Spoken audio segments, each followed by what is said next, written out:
يا أيها الذين آمنوا إذا نودي للصلاة من يوم الجمعة فاسعوا إلى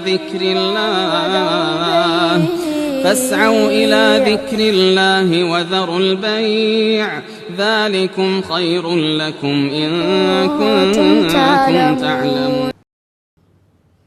الحمد لله رب العالمين، والصلاة والسلام على سيدنا وحبيبنا محمد وعلى آله وأصحابه أجمعين. ئیمانداران و خواناسانی زۆر بەڕێز، وتاری ئەمڕۆمان بە ناونیشانی خواناسین و خۆناسین مای سەرفرازی مرۆڤن. تەوەرەی یەکەمی وتارەکەمان باسی خواناسین دەکەین. ئینسان ئەگە خوای بە حەق ناسی سەرفرازی ئەم دنیا و ئەو دنیا دەبێ. ناسینی خوای پەروەردگار دوو جۆرە: المعرفة المطلقة، ناسینی خوا بە تەواوەتی، خوا بۆ خۆی چۆنە سبحانه وتعالى ئاوا ئینسان بیناسێ، ئەوە لەیست فی قدرەتی ئەحەدین، لە توانای هیچ بەشەرێکدا نییە.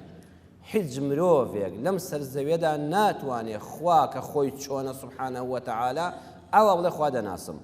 بۆیە ئەوانەی کە ئەوەندە پێشینە وتوانە زۆر بیر لە خوا مەکەوە، نابیر لە خوا بکەوە، بەڵام بیرکردنەوەی مطلق نەبێ، بڵێ خوا چۆنە دەبێ ئاوا بیبین و بیناسم و بیری لێ بکەمەوە، لە ئاستی مێشکی من و تۆدا نییە، لە ئاستی هیچ فەیلسوف و زانە و پێغەمبەرێکیشدا نییە سەلامی خوان لەسەر بێ.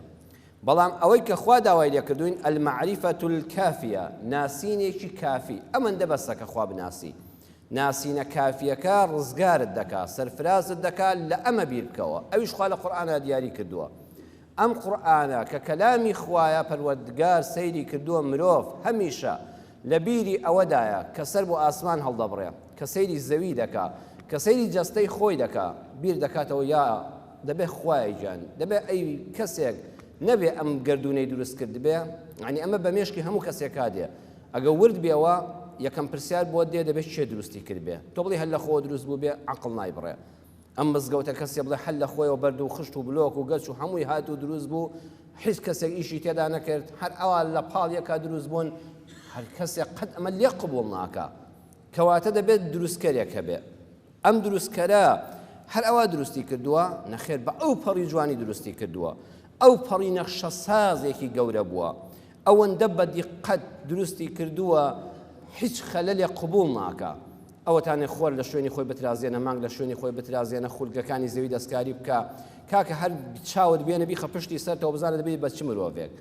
هیچ شتێک نییە لەمە جوانتر کە پەروەردگار دروستی کردووە. کاتێک کە مرۆڤ بیری لەمە کردووەتەوە دەڵێ دەبێت ئەمە چێ دروستی کرد بێ، خوا لە قورئانە وەڵامی دەداتەوە. هو الله، ئەوە ئەڵڵایە، ئەوەی کە دروستکەر و نەخشەساز و ئامادەکەری گردون و مرۆڤ و زەوی و هەموو جەستە و ماڵ و موڵکتانە ئەڵڵایە. ئەو ئەڵڵایەش الذي لا إله إلا هو، هاو بەشی نییە. خۆ عەرەبەکانی قەدیمیش جاهیلەکانیش دەیانگوت ئەڵڵا ئەرزوو ئاسمانی دروست کردووە، نەعوذ بالله هاو بەشیان بۆ بڕگار دەدا.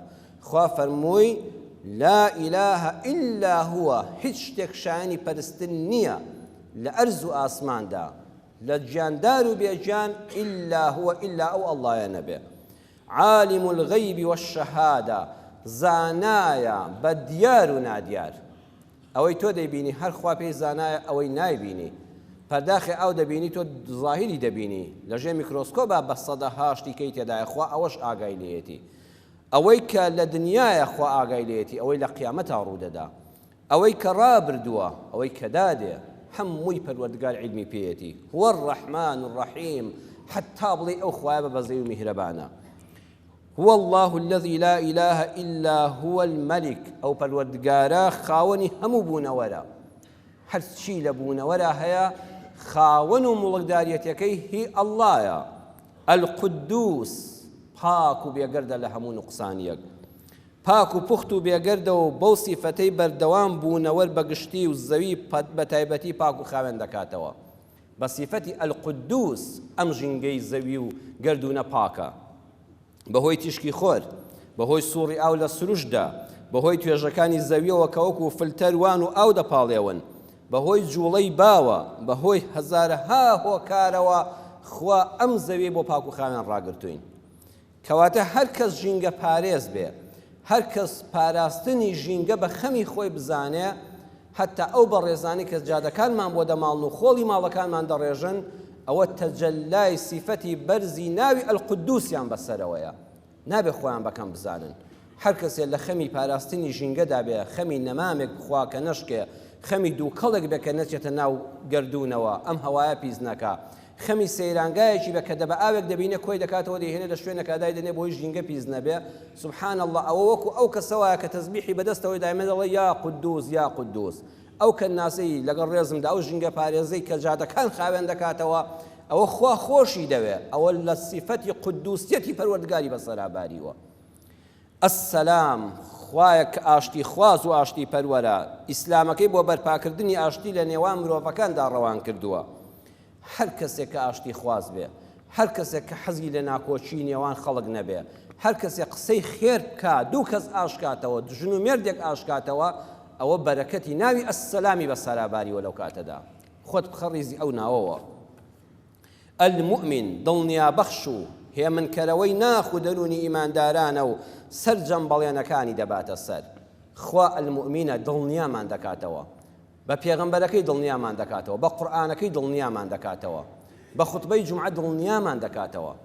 هەر وەختێک کە بووی بە مای دڵدانەوەی کەسێک زۆر لە قەوما بوو بە دوو قسەی خێری تۆ ئارامی بۆ هات، ئەوە لەو کاتەدا ناوی المؤمنی پەروەردگار تەجەلای کردو بەسەر دڵ و دەرونی تۆدا. ئەوە خوا خۆشی دەوی، ئەوە خوا خۆشی دەوی، سوپاسی خوا بکە. دکتۆر محەممەد ڕاتب نابلوسی دەفەرمێ هەموو عادەتم پێوە گرتبوو لە دوای نوێژی بەیانیان خەڵکەکە بڵاویان لێ نەدەکرد لە مزگەوتە یەک چارەک حەدیسی ڕیاض الصالحینی ئیمامی نەوەویم بۆ شەرح دەکردن. ڕۆژێکیان هەروە قەدەری خوا لە خۆمەوە لاپەڕەی کتێبەکەم کردەوە، فەرموودەیەک بوو لە باسی نێوانی ژن و مێرد و مافەکانی ژن و مێردا.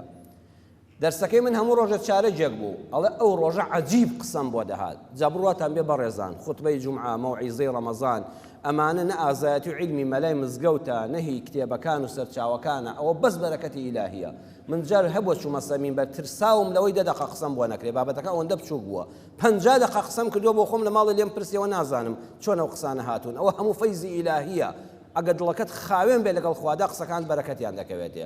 هەروەها ئەو جەماوەرە جمهورە بەڕێزەی کە لەبەر خوا گوێی لە تۆ گرتووە، نوری ئەوانش هینی هەیە بۆ سەر تۆ، هەتا وتارێک لە تەلەڤیزۆن لە ژوورێکەوە بیدە ئەو کاریگەریەی نییە کە لە مزگەوتە ئەیدەی، ئەو قسانت بۆ نایە. ئەڵە قسەکانم بۆ هاتن، سیرم کرد نیو سەعاتە من قسە دەکەم، ئێستا شەرحی فەرموودەکە تەواو نەبووە. خۆشم نەمدەزانی ئەم بەرەکەتی قسەکردنە لەکوێوە هات. مزگەوت تەواو خەڵکەکە چۆڵی کرد و منیش چوومە دەرەوە. کابرایە کات بە پێرە پیرم و بە گریانەوە باوەشی پێدا کردم. تی یا ڕەبی خوای گەورە مامۆستا جەزات بداتەوە. ئەم شەو تا بەیانی نەخەوتم، هەر گریاوم. مەوعیدی مەحکەمەم سەعات 10 نەکەم تەلاق دەم. واللهی بڕیارمدا بۆ کۆتایی بە ژیانی هاوسەری بێنم. ئەم حەدیسی ئەم بەیانیەت ڕێک بۆ منت خوێندەوە، دڵم ئاوی خواردەوە. ئێستا دەچمە ماڵی خەزوورم و دەستی ماز دەکەم و دەیهێنمەوە، ژیانی هاوسەریم تێک نادەم. سوبحان الله، کتم خوای گە من هیچ نێتێکم نەبوو. ئەم کتێبەم کردەوە، ئەم لاپەڕەیە هات، ئەم هەموو قسە جوانم بۆ هات بەبێ ئەوەی بەرنامەم بۆ دانابێ، بەس بۆ ئەوی ژیانی ئەم پیاوە تێک نەچێ، ئەویش بێتە ئەم مزگەوتەوە نەچێتە مزگەوتێکی تر. ئەوە بەرەکەتی ناوی المؤمنە کە خوا دڵنیا بەخشە. هەر کەسێ خەڵکی دڵنیا کاتەوە لە گرفتاری ڕزگاریان کە، ئەوە ناوی پیرۆزی المؤمنی بەسەرەوەیە. المهەیمن چاودێری دروستکراوەکانیەتی، چاودێری دروستکراوەکانیەتی، هەموو شتێک لە گەردوونا دەبینێ و چاوی لێیانە، تۆش ئاگال لێیان بێ. شێخ ساڵح المەغامیسی ئیمامی مزگەوتی قوبا دەفەرمێ ئەگەر بەلای چۆلەکەیەکدا ڕۆیشتی کە ئاوی دەخواردەوە، لێی نزیک بوویتەوە بە سیارەکە، دوات چۆلەکەیەک کۆترێک ئاو دەخواتەوە لە گۆمە ئاوێکە لە شوێنەکە، توخوا سیارەکەت ڕاگرە ئەگەر دەرفەتی شەقامەکە قەڵەباڵغ نەبوو، مەڕۆ هەتا ئەو دەفڕێ. ئەگە بەلایدا تێدەپەڕی سەبر بگرە و ڕێگاکەت بگۆڕە، با چۆلەکەکە لە ئاو خواردنەوە نەکەی، با نەیترسێنی، بڵێ خوایە من ئەوە ناترسێنم، خوا تۆش لە قیامەتا لە عەزابی قیامەت بمپارێزی و مەمترسێنە. خوا ناترسێنێ لە قیامەتا، دەیهێنێتەوە ڕێگات. ئەڵێ ئەگەر لە ماڵەوە چێشتێکت هەبوو لە سفرەیەکی سەفەریا کۆی مەکە و فڕێی مەدە، وا هەڵی ڕێژە لە دەشتێکا شتێک بیخوا، لە سەیرانەکەی لە سەفرەیەکەی پاشماوەی خواردنەکەت بەو نیەتە بڕێژە، بڵێ خوایە گیان بۆیە لێرە ئەم خواردنە دەڕێژم، ژینگە پیس ناکە، ئیشاءڵڵا مێرولەیەک چۆلەکەیەک باڵندەیەک تەیر و توارێک دێدەی خوا، خوایە من دەمەوێت ڕزقی ئەوانە بدەم، تۆش ڕزقم زیادکەی، خوا ڕزقت زیاد دەکا. نێتت لە هەموو شتێکا لەگەڵ خوادا پاک بێ، خوا دەیهێنێتەوە ڕێگات، چونکە خوا دروست مهەیمینە، چاودێری دروستکراوەکانیەتی. العەزیزە باڵا دەست و شکۆمەندە، الجەبارە لەو پەڕی بڵندی و هێزیدایە. جا ناوی الجەبار بۆ دوو مەعنا دێ. الجەبار هو جەبار للضەعیف، کەسێ ستەمی لێ دەکرێ، خوای گەورە جەبری بۆ دەکاتەوە. کوڕی وا هەیە، کچی وا هەیە، باوکی مەحرومی دەکا لە میرات، خوشک و براکانی غەدری لێ دەکەن، هیچی نادەنێ لەو ماڵە ئەوا دەیکەنە دەرەوە. ئەم شەڕ و هەرا ناکە، سیلێ ڕەحم نابچڕێنێ، ئاژاوە نانێتەوە، پشت بەخوا دەبەستێ. وەڵڵاهی بە چاوی خۆی دەیبینێ ڕۆژێک لە باوکی و لە براکانی دەوڵەمەندتر دەبێ، خوا جەبری بۆ دەکاتەوە. الجەبارە معنای دووەمی الجەبار واتە بۆ بەهێزەکانە، هو الذي يقسم الجبابرة، پشتی زاڵمیش دەشکێنێ. ئەو کەسێ وا دەزانە کەس لەسەر و دەسەڵاتی ئەوە نیە، الجەبار هەیە، قسمی دەکا، پشتی دەشکێنێ و لە ناوی دەبا کە لە سنووری خۆی چۆ دەرەوە. المتكبر، المتكبر يعني خوا زلزان نییە، يعني عطاؤه كبير ومنحته لا حدود لها، بەخشیشەکانی گەورەن، بەخشش و خەڵاتی خوا سنووریان بۆ نیە ئەوەندە زۆرن. ئەوە ناعلم متكبرە. سبحان الله عما يشركون، پاک و بێگەردی بۆ خوا لەوەی کە نەفامێک هاوبەشی بۆ بڕیاردا. هو الله الخالق، هەرچی لە بوونەوەردایە ئەڵڵا دروستی کردووە لە نەبوونەوە. البارئ، داهێنەری هەرچی دروست کراوە، داهێنەرەکەی ئەڵڵایە. المصور، بەدیهێنەری هەموو شتەکانە لە شکڵ و شێوە و جوانیدا. هەرچی تابلۆ کێشە، هەرچی وێنەگرە بابیر بکاتەوە، دەتوانێت تابلۆی چی بچێشێ؟ هەر تابلۆی ئەو شتانی کە خوا دروستی کردوون. وێنەگەر دەتوانێت وێنەی چی بچێشێ؟ هەر ئەوەی کە خوا دروستی کردووە. دەی ئێمە بە وێنەی تابلۆ کێشێکە هەمە پێشەنگایەک دەکرێتەوە جێگەی دەستخۆشیە، ئەڵێ ئەو هونەرمەندە ئەو تابلۆ جوانانەی کێشاون، دەستخۆشی لێ دەکەین. ئەبێ بیر لە المصور بکەیەوە کە یەکەم جار شتەکانی دروست کردووە. ئەو وێنەی شاخەکەی کێشاوە، ئەی چێ شاخەکەی دروست کردووە؟ ئەو وێنەی ئەو کچە جوانەی کێشاوە، ئەی چێ ئەو کچە جوانەی دروست کردووە؟ چێ یەکەم جار وێنەکەی ئاوا کێشاوە دروستی کرد؟ ئەڵڵا. دەبێ ئەڵڵات بیر بکەوێتەوە. ئێمە خوا ئاوا بناسین. له الأسماء الحسنى، خوا دەفەرمێ هەرچی ناوی پیرۆز و بەڕێزەی ئەڵڵایە. جا دیقەتی وردی قورئان بدەن، نافەرمێ الأسماء الحسنى له، نە له الأسماء الحسنى. قورئان یەک وشەی بەریە شوێنێشکە ماناکە تێک دەچێت. ئەگە بیفەرموایە الأسماء الحسنى له، هەرچی ناوی خوا جوانە و پیرۆزەی خوایە، یعنی دەکرا شتێشکەش بۆ غەیری خوا هەبێ. نە له وحەسرە، له الأسماء الحسنى، ناوە جوان و بەرز و بڵند و پیرۆزەکان بەس شایەنی ئەڵڵان. بۆیە کەسێ دەپرسێ بۆ باسی ئەسمائی حوسنا دەکرێت کە زۆر دەپرسن ناوە جوانەکانی خوا. یعنی خوا پێمان دەفەرمێ ئەی ئینسان کە باسی سیفەتێکی خواکرا نەچی بیشەپێنی بە سیفەتێکی مرۆڤ.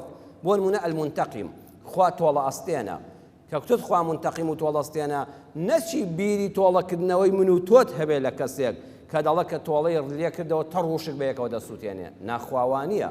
خوا کە منتەقیمە تۆڵە لە تاوانبارێک دەکاتەوە، یەکسەر لە حدودی خۆیان ڕای دەگرێ، واتە دەیهێنێتەوە شوێنی خۆی ستەمی لێ ناکە. من و تۆ کە تۆڵەمان کردەوە ستەم دەکەین. نەچی منتەقیمی ئەڵڵاه وەکو منتەقیمی مرۆڤێک سەیرکەی. بۆیە خاوەنی ئەسمای حوسنایە. يسبح له ما في السماوات والأرض، هرچی لە ئاسمانەکان و لەم زەویەدایە بە زمانی حاڵی خۆی تەسبیحاتی پەروەردگار دەکا. وهو العزيز الحكيم، باڵا دەست و دانایە ئەو ئەڵڵایە. ئەبێ خوا ئەوا بناسین. جا ئەم خواناسینە لەکوێ و خواناسینی کەسێک کە هەر دەڵێ بڕوام وایە خوا منی دروست کردووە، ئەرز و ئاسمانی دروست کردووە، ئیتر وەکو سنعاتکارێک سەیری خوا دەکا، دوایی بۆ خۆی چۆپاڵی لێداوەتەوە حەقی نێت تۆ چۆن دەژی و چی دەکەی و چی ناکەی. ئەوە زۆر کەسەیە لەسەر زەویدا دەڵێ خوا هەیە، ئەڵڵا هەیە، منی دروست کردووە، ئەرز و ئاسمانی دروست کردووە، بەڵام من چۆن ژیان بەسەر بەرم؟ ئاوا. ئەوە وەکو ئەو کەسە وایە کە لە مناڵێک بپرسی قەڵای هەولێر چێ دروستی کردووە، ئەو منارەیە چێ دروستی کردووە، فڵان کەس. ئەوە بەس معلوماتی مێژوویە، هیچی لەسەر بنیاد ناندرێ. ئەبێ خوا بناسین کە لە قورئانەکە لە ڕێی ناوە جوانەکانیەوە ئەزیزم باسی کردووە. ئەگە خوات ئاوا ناسی لەزەتی لێ دەکەی. ئەینا هەر کەسێ بڵێ وەڵا من دەزانم خوا گەور و کایناتی دروست کردووە، منی دروست کردووە، بەڵام حەقم بەسەر ئەوە نییە شەریعەتەکەی چۆنە، حکمە شەریعەکانی چۆنە، چی لەسەر پێویست کردوم، چی لەسەر حرام کردوم، ئەوە ئیشی خوانی، ئەوە بۆ خۆم دایدەنێم، بەخوا خواپەرستەکەی سوودی پێ ناگەیەنێ. ئەوە هیچ خواناسیەک نییە، معلوماتێکە. معلوماتەکەش وەکو معلوماتی منداڵەکە وایە کە دەزانێ ئەم بینایە فڵان کەس دروستی کردووە، ئەم پاشایە دروستی کردووە، هیچی لەسەر بنیاد ناندرێ. بۆیە خواناسی ئێمە بە ئیزنی خوا ڕزگارمان دەکا چونکە لە قورئانەوە خوا دەناسین. بۆیە خاڵی یەکەم خواناسین مایە ڕزگاربوونە. دوای خواناسین چی زۆر گرنگە؟ خۆناسین ئەمجا خۆناسین خۆشەویستەکانم ئیماندارانی بەڕێز خوشک و برایانی خۆشەویست گەورەترە لەوەی کە تۆ بزانی ناوت چییە، کوڕی چیەی، موالیدت چەندە. کەسێ بڵێ خۆم دەناسم دەزانم ناوم فڵان کەسە لە بنەماڵی فڵان کەسم دایک و باوکم ئەوەیە موالیدم ئەوەندەی و خەڵکی فڵان شوێن و خەریکی فڵانیشم. ناوەڵا ئەوە هەر تەسکەرەیە، ئەوە هەموو کەس هەیەتی. خۆناسین ئەوەیە هۆشیار بی بەرامبەر بە دینەکەت، نیشتیمانەکەت، نەتەوەکەت، خێزانەکەت، تواناکانت، تەمەنەکەت، ئابووریەکەت، پێگە و پلەکەت. پێغەمبەری ئەکرەم صلی الله عليه وسلم دەفەرمێ ثلاثة لا يكلمهم الله يوم القيامة ولا يزكيهم ولا ينظر إليهم. سێ چین هەن، سێ تاقم هەن لە ڕۆژی قیامەتا خوا قسەیان لەگەڵ ناکە. مژدە بۆ ئێمەی ئیماندار ئینشەڵڵا هەمومان بەر ئەوە دەکەوین بەویستی خوا، یەقینمان هەیە بەر ئەوە دەکەوین لە ڕۆژی قیامەتا خوا لەگەڵ ئێمەی کووردا یەک بە یەک بە زمانی کوردی قسەمان لەگەڵ دەکا. ئەوە بەرامبەر بە خوا ڕادەوەستی بە کوردی قسە لەگەڵ دەکا بە هەموو نەتەوەیەک بە زمانی خۆی بەبێ تەرجومان. حەدیسی پێغەمبەر صلی الله علیه وسلم تەماشات دەکا و سەیری خوا دەکەیت، چاوت ئەو کاتە ئەو حکمەی دەبێت خوا وەکو خۆی دەبینی. خۆش ئەوە سەیرت دەکا بە چاوی ڕەحمەت و قسەی لەگەڵ دەکەی بە زمانی کوردی شیرینی خۆت. لەو کاتەدا سێ تاقم بێبەشن لە تەماشاکردنی خوا، ناتوان خوا ببینن لە خەجاڵەتیانە، خۆش تەماشایان ناکە، ناتوان زمان هەڵبێننەوە، خۆش قسەیان لەگەڵ ناکە، هەروەها پاکیشیان ناکاتەوە. ئێمە خوا پاکمان دەکاتەوە لە گوناه، ئەینا بەخوا کردەوە چاکەکانمان زۆر کەمن. خوا بە لوتفی خۆی بەم تۆزە چاکەی کە دەیکەین لە گوناهەکانمان خۆش دەبێت. ئەو سێ چینە بەر ئەوە ناکەون. ئەزانن چیان ئەوانە خوا بمان پارێزێ؟ شەیخون زان، پیری زیناکار، کابرایەک ژنێک بە سەری سپیەوە بە لە تەمەنی زۆر پیردایە خەریکی زیناکردنە. جایان زینای داوێن دەکا یان ئەگە دەستی نەکە و زینای چاو دەکا. ئەمە بۆ خوایە، بۆ باسی گەنجی زیناکار ناکە، ها گەنجە و زینای کردو بەرەو حەدیسە ناکەوێت. بۆ پیری زیناکار پەنا بەخوا دوو لە ڕووی ئەوەی پیاوانی ڕشتپی و ئافرەتانی دایکان و خوشکانی سەرسپی. لەبەر ئەوەی ئەم پیرە خۆی نەناسیوە. ئەزیزم، پیرێک کە چوە تەمەنەوە عمری بووە 56 ساڵ 70 ساڵ ئەبێ خۆی بناسێ. ئەمجا قژی سپی بووە، سمێڵ سپی بووە، نیشانەی ئەوەیە خوا دەفەرمێت دەمەوێت سپیت کەمەوە تو خوا بەڕەشیمەیەوە بۆ لام بە سپێتی وەرەوە بۆ لام. ئەم هێشتا خۆی ناناسێ. ئێستا دەبێت باوە گەورەی خەڵک بێ، ئەبێ نەسیحەتی نەوەکانی بکە. تازە پیرەکە بە تەکسیەوە بە سیارەوە بەلای مەکتەبی کچاندا دەڕۆ دوو نەزەری حرام بکە، بە دوویدا دەگەڕێ پەنا بەخوا. ئەم وەکو گەنجەکە نییە غەریزە جنسی و سێکسیەکانی پنجیان خوار بێتەوە لە دەرفەتێک بگەڕێ بیان ڕێژێ. ئەم تێر بووە لەوە، خێزانی هەبووە، نەوەی هەیە، نەوەی هەیە. ئێستا خۆی ناناسێ. ها لە ڕوتان لە کوردەواریشا بە چاوی سوکسێر دەکرێت ئەڵێم فڵان کەس بەوەی نە بە تەمەنە، بەو خوای هێشتا هەرزەکارە. یعنی زۆر لێ ناشین، نەخۆی نەناسیوە. پیری زیناکار خوای گەورە ئاوا عقوبەی دەدا، لە قیامەتا سەیری ناکە و قسەی لەگەڵ ناکات، چونکە خۆی نەناسیوە. بۆیە خۆی بناسیە شەرمی لە خۆی بکردایە، شەرمی لە خوا و لە خەڵک بکردایە. دووەمیان مەلیکون کەذاب، بەرپرسی وڵات کە درۆزم بێ. دا نافەرمێ مەلیکون کاذب، بەرپرس دەکرێت لە ژیانیا وعدێک بدا و نەچێتە سەر، بارودۆخێک بێتە پێشەوە بۆی نەکرێ، یەک درۆی کردبێ، دوو درۆی کردبێ. بەڵام مەلیکون کەذاب هەموو ژیانی درۆ بێ. هان سیغەی مبالەغەیە حەدیسەکە. یعنی بەرپرسێک وای لێ هاتبێ هەرچی بکا خەڵک لە بەخوا درۆوەکەی، ئەوەندەی درۆ کردبێ بۆ خەڵک بڕوای بەڕاستیەکانیشی نەمابێ. بۆ خۆیان ڕقل لەم کار بەدەستەیە، بۆ سەیری ناکەی لە قیامەتا، چونکە ئەم پێویستی بە درۆکردن نەبوو. ئەوەی وا لە ئینسان دەکا پەنا بەخوا تووشی درۆکردن بێ هەژاریە. هەژاری قەرز لەم و لەو دەکەی، دەڵی بەیانی قەرزەکەت بۆ دێنمەوە، لە ترسانە درۆ دەکەی، خۆت دەشاریەوە. ئەم هەژار نەبوو، ئەم هەموو پارەی وڵاتەکەی بەدەستەوە بوو. کاگە خۆ تۆ هەژار نەبووی، بۆ لە درۆ دەکەی. ئینسان لە ترسا جاری وا دەکەوێتە مۆقیفێکەوە لە ترسا درۆ دەکا بۆی خۆی ڕزگار بکە. دەی تۆ پاشا و دەسەڵاتدار بووی، خۆ کەس نەبوو لێی بترسی، ئەم بۆ درۆت کرد. تۆ پێگەت هەبوو، کابرا کە بۆیە درۆ دەکا پێگەی خۆی ناناسێ. ئینسانێکی یعنی دوو لە ڕووی جەنابتان لەگەڵ ڕێزم بۆ ئێوە ماڵی خوا تۆزێ ڕەوژ نزمە، یعنی هەر دەرونی پەستە. دەی تۆ بوویە کار بەدەست ئەبێ خۆت بناسی، تۆ متمانەی ئەو میلەتە دراوەتێ. چۆن دەبێ ئەوەندە سوکوڕی سوابی قسەی ڕاست و درۆ لێک نەکەیەوە؟ بۆیە ئەو کەسەش خوا ڕقی لێتی و قسەی لەگەڵ ناکات لە قیامەتە. سێمیان وعائل مستەکبیر، هەژارێکی خۆ بە گەورەزان، نانی شەو بۆ خۆی ماڵ و منداڵی نییە، کەچی تەکەبورێک لێ دەدا ڕزقی خۆشی و ماڵ منداڵەکانیشی بڕیەوە بەچی کابرایکی وەکو بەڕێستان ڕەمەزان دێتە پێشەوە خێرێکی بۆ دەبات وڵا فڵان کەس وەڵڵاهی ئەم زەکاتەم لێ وەرگری ئەم سەدەقەم لێ وەرگری مەمنونتم ئینشەڵڵا تۆش خوا دەرگایەکی خێر لێ دەکاتەوە بابە من فەقیر نیم ڕۆبی لە بە کەسێک چکە وا هیچ لە ماڵیان نییە وا هیچ لە جیشفانیان نیە تەکەبوریش لێدا دەست بەم ڕزقەوە دەنێ جا ئەگەر هەژار بووی خوا دەرگای خێری خستە دڵی مسڵمانێکی بەڕێزی دراوسێت خزمت ئەهلی مزگەوتەوە خێرێکی بۆ هێنای سەد دوعای خێری بۆ بکە ماڵە کاکە پێویستم نییە بڕۆبی دە بە فەقیرێککە خۆ تۆ نەچی بە دویدا ئەوە خوا دڵی ئەوی نەرم کردووە تۆش خۆت دەناسی محتاجی چەندە گوناح ئەگەر محتاج نەبی و مستحقی زەکات نەبی و زەکات وەرگری گوناحبار دەبی ئەوەندەش گوناحباری کە مستحق بی و خوا بینێرێتە دەرگاکەت و دەستی پێوە نێڕاتیکەوە لەبەرەوەی کە خۆت بەزل دەزانی جایان دەڵێن نامەوێ بە قسە یان بە کردار جلی وا لەبەر دەکا کڵاشی وا لە پێ دەکا خۆی وا دەنوێنێ کە لە ماڵ دێتە دەرەوە لەخ کابرا بەخوا کاکە بەم پۆشتەوە پەرداخی بێ زۆر تێر و تەسە لە ماڵ و مناڵی وەڵڵی کچە داماوەکەی کوڕە داماوەکەی 250 نەبی بۆ مەکتەب بەم خۆ بە گەورە زانینەی و خۆنواندنەی ڕزقی خۆشی و ماڵ و مناڵەکەشی بڕیوە من و تۆ کە دەیبینین ناتوانین خێرێکی پێ بکەین ئەمە خوا ڕقی لێیەتی چونکە خۆی نەناسیوە کاکە تۆ کە هەژاری بۆ خۆن ناناسی بۆ خۆ دوا دەردەخەی بۆ تەکەبور لێدەی لە جاتی دوعایەکی خێر پێ بڵێ خوا هەزار ئەوەندە داتیە ئیشەڵڵا منیش ڕۆژێ دەمبێ و یارمەتی هەژارێک دەدەم بۆ دەست بە خێرەکەوە دەنێ مادام خۆن نەناسیوە خوا قسە لەگەڵ ناکات لە قیامەتە سەیرن ناکە و پاکن ناکاتەوە دەوڵەمەندی خۆت بناسە دەوڵەمەند تۆک و مدیری بانک وای و هیچی تر مدیری بانقێک کە بە ملیۆنەها دۆلار لە بەدەستایەتی بەبێ ئیمزای ئەو دۆلارێک ناڕاتە دەرەوە بەبێ ئیمزای ئەوی ژوەر ناژیرێ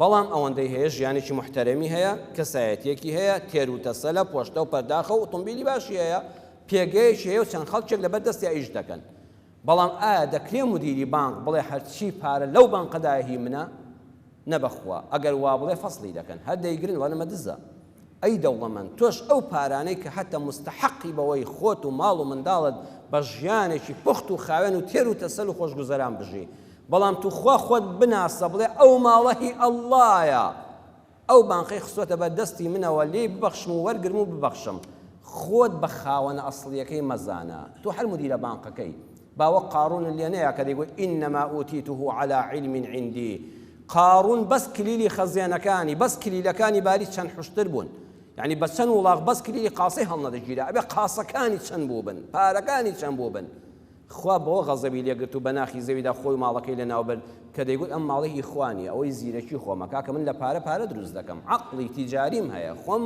بازرگانێکی سەرکەوتوم خوا لێی سەندەوە تۆ خۆت بناسە دەوڵەمەند خۆی بناسێ خوش خۆشی دەوێ خەڵکیش خۆشی دەوێ دنیای ئاوەدان قیامەتی ئاوەدان سیاسەتمەدار و حکمڕان خۆت بناسە سیاسەتمەدار و حکمڕان تۆش هەر یەک ئینسانی هەردوو چاوت هەیە هەر یەک عەقڵت هەیە هەر یەک معیدەت هەیە هەردوو قاچت هەیە چ لەو خەڵکە زیاترە خوای گەورە ڕەحمی خستووەتە دڵی خەڵکەوە تۆیان کردووە بە نوێنەری خۆیان بۆ ئەوەی تۆش خزمەتکاری ئەو خاک و خەڵکە بی سوپاسی ئەڵڵاش بکەی ئەگەر خواد ناسی و لەگەڵ میلەتەکەتا ڕازگۆ بووی قەدر و حرمەت لەناو دڵی خەڵکە هەیە لە ژیان تا و لە دوای مردنت وسەرفرازی محکەمەی خواشی و عیبادەتەکەی تۆ زۆر لە عیبادەتی عابیدێکی ناوەشکەوت گەورەترە چونکە خەڵک لە سای حکمڕانی تا حەساوەتەوە بەڵام ئەگە حکمڕان خۆی نەناسی دەبێتە فیرعون دەڵێ ئەنا ڕەبوکم الئەعلا کوڕە من هەر نەک پاشا من خۆی خەڵکم ئەبێتە نەمرود ئەڵێ ئەنا ئوحی وئومید کوڕە من نەک هەر دەسەڵاتدارم مردن و ژیانی خەڵک بەدەست بنە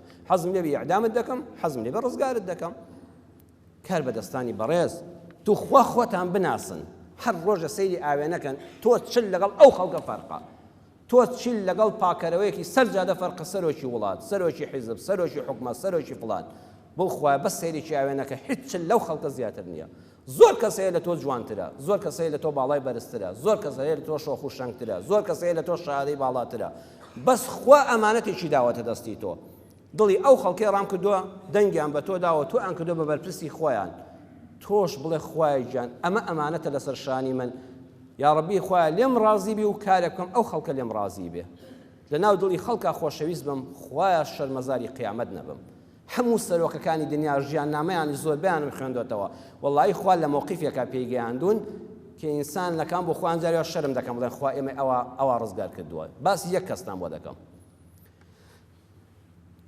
لە کاتی جەنگی جیهانی دووەمە ساڵی 45 ئەوانە کە جەنگی جیهانی دووەم خەریک بوو کۆتایی پێدێ سەربازێکی ڕووسی دوای ئەوەی چەندین مانگە لە بەرەکانی جەنگایە داوای مۆڵەت لە فەرماندەکەی دەکا کە سەرێکی منداڵ خێزانەکەی کە تازە هێناوێتی لەگەڵ دایک و باوک و ئەوانە بداتەوە فەرماندە مۆڵەتی هێدا کە چکۆت چەند مانگە نەچۆتەوە دێتەوە بۆ شاری لینینگراد کە تەماشا دەکا دادەبەزێت لە ئۆتۆمبیلی نەقلیاتەکە سیر دەکا بار هەڵگرێک لۆریەک پڕپڕە لە جەنازە وەکو دار لە سەریەک دانراوە مەیت کە قەسفی ئەڵمانیا لە شاری لینینگرادی داوە ئەوە هەر ئەو ڕۆژە ئەوەندە مەیت کۆکراوەتەوە چۆن ئەوانی شەهیدانی هەڵەبجەی ئێمە ئەها بینیوتانە لە ڕسمەکاندا چۆن لە ناو شۆفلێت و بارە هەڵگرا ئەو هەموو مەیتی ژن و منداڵ و گەورە و گچکە لە سەریەک دانراوە ئەوش ئەو دیمەنە دەبینێ سەیرێکی ناو سیارەکە دەکە ئەم سەربازە کە تازە گەیشتۆتەوە شارەکەی خۆ هێشتا نەچۆتەوە ماڵەوە قاچی ئافرەتێک دەبینێت جووتێ پێڵاوی لە پێدایە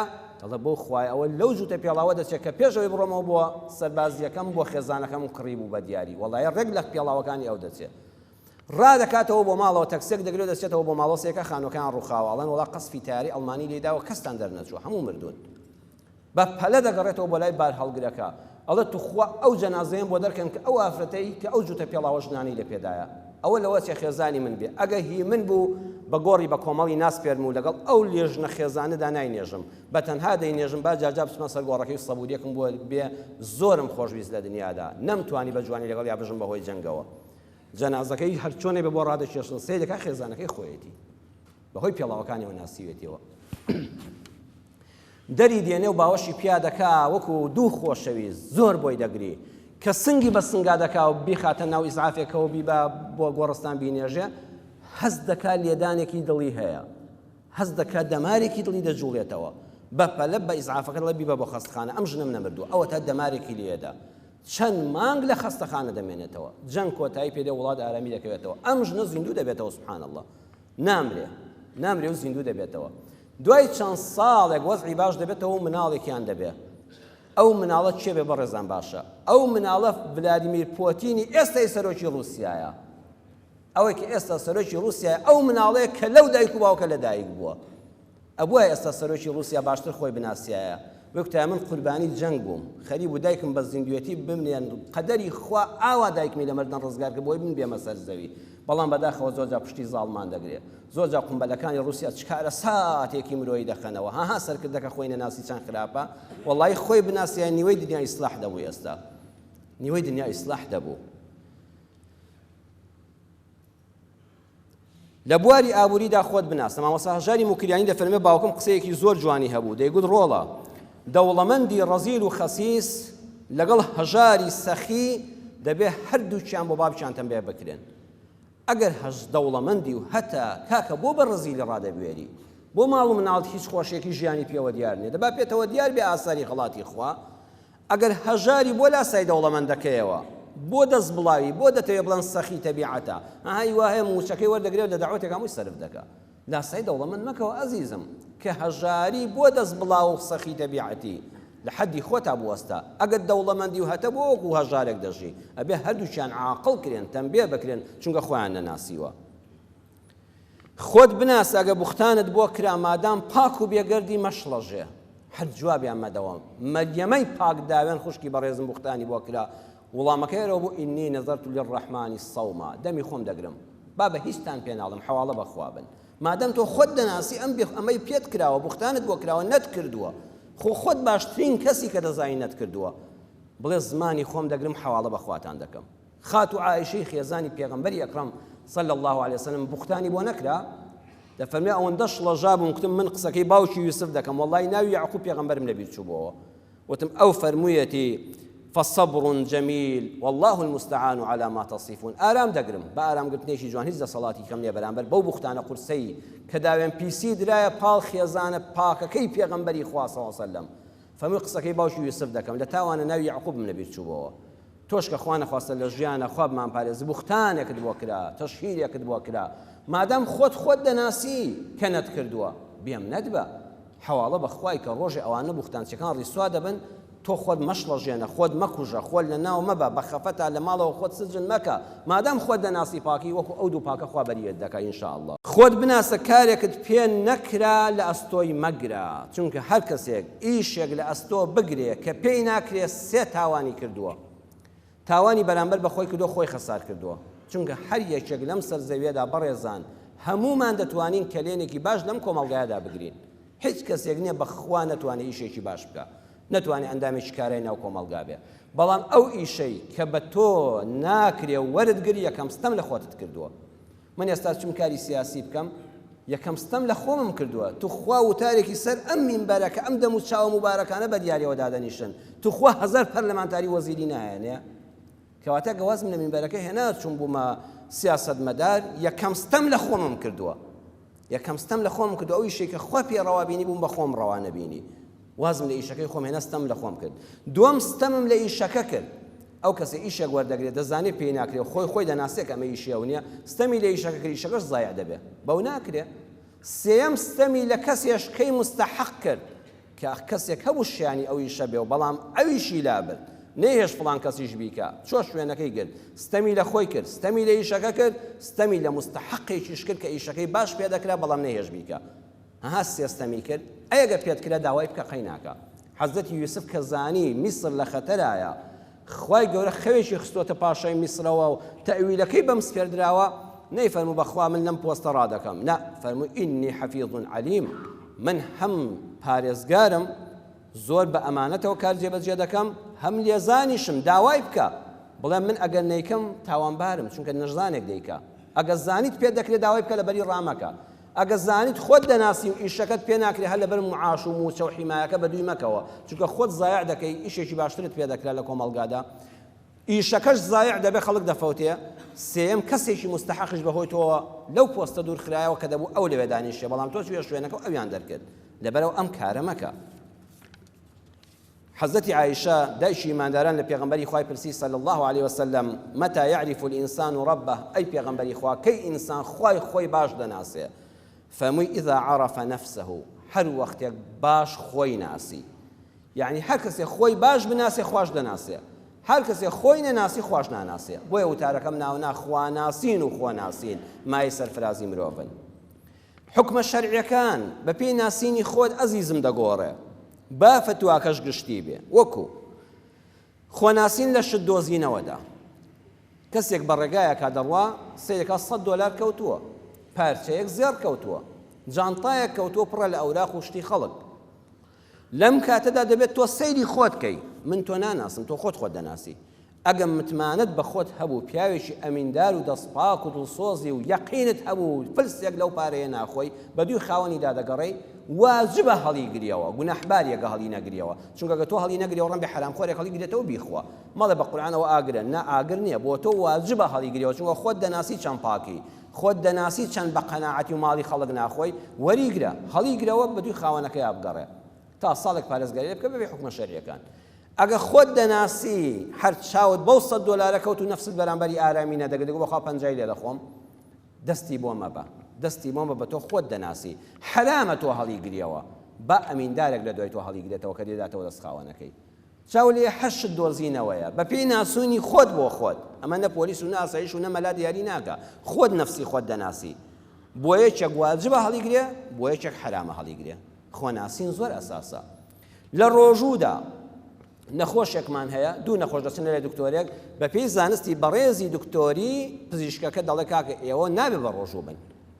ئەم دوو نەخۆشە بە پێی علمی دکتۆر ڕاستە نابێ ئەم نەخۆشە بە ڕۆژوو بن، بەڵام نەخۆشەکە یەکیان خۆی دەناسێ هیممەتی بەرزە، نێتی بەرزە، بە ڕۆژووش بێ زاڵە بەسەر نەخۆشیەکەیە، نەخۆشەکەی تریان خۆی ناگرێ. ئەمیان با بە ڕۆژوو بێ، ئەویان با بە ڕۆژوو نەبێ. خۆناسینی خۆت ئەساسە. تاقیب کەوە 2-3 ڕۆژ بە ڕۆژوو بزانە چۆنی، تانیوە ڕۆ بە ڕۆژوو بە هیلاک بووی بیشکێنە، زانیت هیممەتت بەرزە و لەخوا بەزیابێ عیبن نییە، با دکتۆریش بڵێ بە ڕۆژوو مەبە، مادام خۆت دەناسی ڕۆژەکەت با لە دەست نەچێ. خوێندکار و قوتابیەکانمان ئێستاوا ئیمتیحانەکانی ڕەمەزان هەمووی دەکەونە ڕەمەزانەوە، هیچ زانکۆ و پەیمانگا و بە تایبەت 12 زانستی و وێژەیەکان. خۆشەویستانە و پرسیارم لێ دەکرێت مامۆستا بە ڕۆژوو بینیان بە ڕۆژوو نەبین. ئێوەش خۆتان دەناسن، قوتابی وامان هەیە، خوێندکاری وامان هەیە، بە ڕۆژوو بێ 1 سەعات سەعی بۆ ناکرێ، چونکە فێر بووە، چا دەخواتەوە، قاوە دەخواتەوە، پسکیت دەخوات، دایمە دەمی دەجوڵێ. ئەگەر بە ڕۆژوو بێ 16-17 سەعات، وەڵی دڵنیام ئیمتیحانەکانی دەفەوتێ.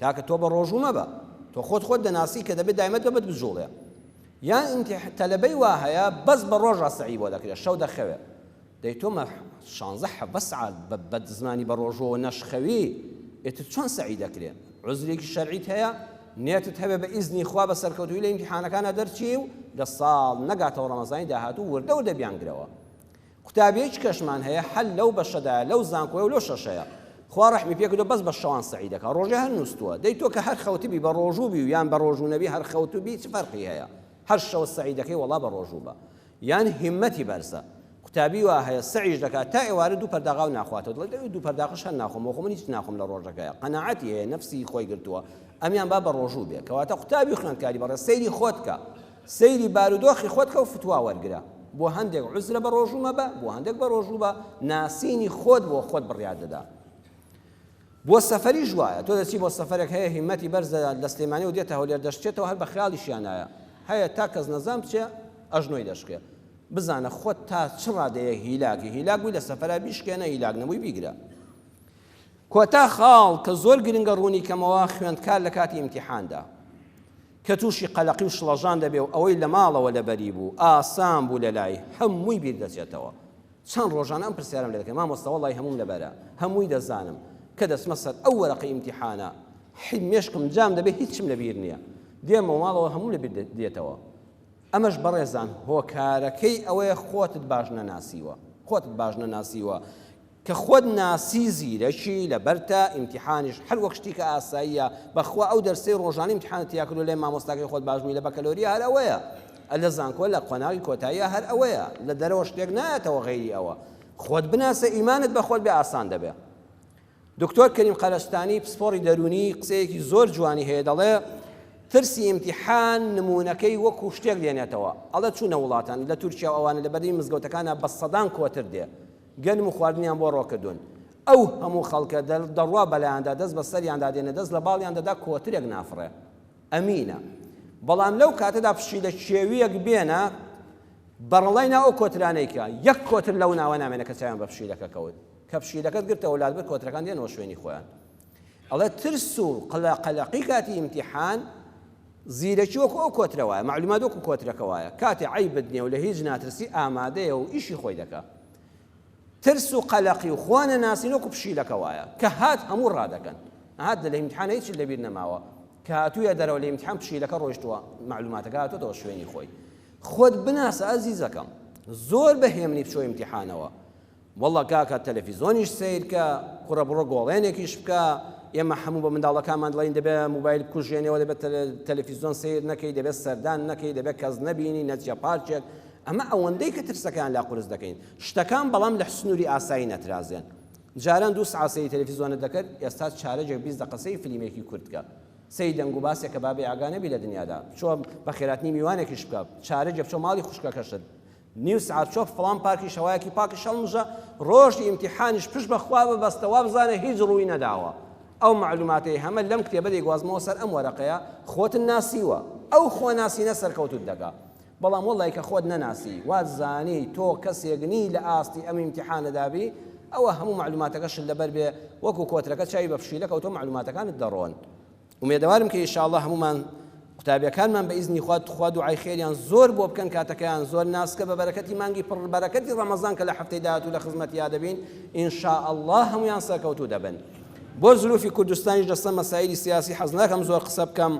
ئەوەندە دەڵێم ماندێلا سەرکردەی ئازادی خوازان دەڵێ بۆ ئازادی نەتەوە و نیشتیمانەکەت پێویست نییە ئەرز و ئاسمان بکڕی بۆ ئازادی نەتەوە و نیشتیمانەکەت پێویستیت بەوە نیە ئەرز و ئاسمان مڵکی تۆ بێ و پارە و پێشهاتی دنیاهی تۆ بێ تەنها خۆت مەفرۆشە بەسە منیش بە کورد دەڵێم کورسیمان چەند بێ و دۆستمان چەند بێ و خاکمان چەند بێ بۆ سەربەخۆیی کوردستان گرنگ نییە گرنگ ئەوەیە خۆمان نەفرۆشین بە دوژمن گرنگ ئەوەیە یەک دەست بین و نەبێنە پێوی دوژمنەکانمان و خۆمان نەفرۆشین خوایە عاقبەتمان خێرکەی یا ڕەبی خوای عاقبەتمان خێرکەی خوای پەروەردگار لە دینەکەی خۆت و لە قورئانەکەت باشتر شارەزامانکەی خوایە تۆ نازبین و خۆ نازبین یا ڕەبی خوایە تۆ بە حەق بناسین خۆشمان جوان بناسین تۆ بە حەق بپەرستین خۆشمان بناسین و بەقەدەر توانای خۆمان کار بکەین و زیاتر داوا نەکەین و کەمتەر خەمیش نەبین لەوەی کەوا پێت سپاردوین. یا ربی خوا شیفای نەخۆشەکانمان بدەیت. یا ربی خوا شیفای نەخۆشەکانمان بدەیت. هەر کەس دڵ بە خەمە دڵخۆشی کەی ئەوەی نەخۆشی دەرونی هەیە ڕەحمی پێ بکەیت. ئیسلاحی حاڵمان بکەیت. ژن و مێردەکان بەختەوەرکەی. هەر ژن و مێردێک ناخۆشیان هەیە یا ربی خوا دەرگای ڕەحمەتی خۆتیان لێ بکەی و بە یەکیان شاد کەیەوە. یا ربی خوای پەروەردگار ئەم کوردستانەمان پارێزراوکەی. هەر کەسێ خێری میلەتی دەوێ و دڵسۆزە و تۆ ئاگاداری نێتی دڵەکانی خوا موفەقی کەی. یا ربی خوا هەر کەسیش خراپەکارە و نێتی خراپی خوا دڵەکان بەدەستی تۆن هیدایەتی بدەی و هیدایەتی هەموو لایەکمان بدەی عاقبەتی هەموو لایەکمان بەخێر بجێڕی. آمين آمين والحمد لله رب العالمين. يا أيها الذين آمنوا إذا نودي للصلاة من يوم الجمعة فاسعوا إلى ذكر الله وذروا البيع ذلكم خير لكم إن كنتم تعلمون